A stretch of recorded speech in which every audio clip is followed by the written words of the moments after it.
On this fateful Saturday, I decided to find out once and for all what kind of questions that women had about men that they were afraid to ask. Naturally, my first train of thought was, what kind of questions do they have? So instead of being a typical person of Googling the questions, I decided to ask my girlfriends what questions they had about guys that they were afraid to ask. Well, I think that body count matters to a certain extent. Like in this generation, there's nothing wrong with having a couple bodies, especially because sex is so prevalent in our lives. But I think having a crazy high amount like 20 would be too much of a stretch.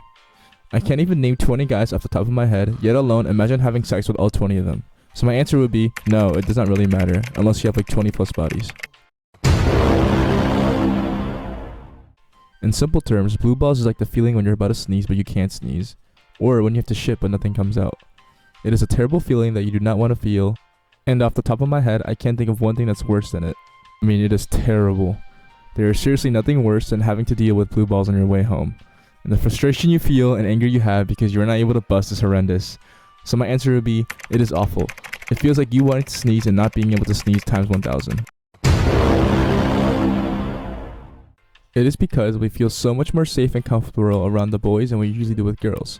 We are able to be ourselves around the boys and act like a goofball around them. But usually, when we are around girls, we need to be more careful in what we say and how we act. This is because we do not want them to see us in a negative way, or judge the way that we talk or act.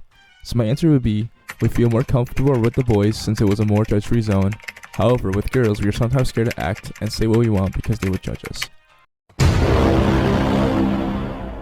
I think my friends can answer this question. Oh, and also me included as well. Hell no. No. Yo, you think this is the 1700s? I am not waiting for you. So yeah, I think the answer is pretty obvious. Fuck no. Well, there are a lot, but the main ones I could think of are having a lot of guy best friends, her not wanting to tell anyone about you and your guys' relationship, talking about her ex a lot, and hooking up with guys without having feelings for them. If you do any of these things, or matter of fact, all of these things, then I don't know what to tell you. You're a huge red flag. So my answer would be having a lot of guy best friends, talking about her ex a lot, and hooking up with a lot of guys. And if you don't subscribe, you're the biggest red flag of all. Anyways guys, thank you so much for watching this video, and have a great rest of your day.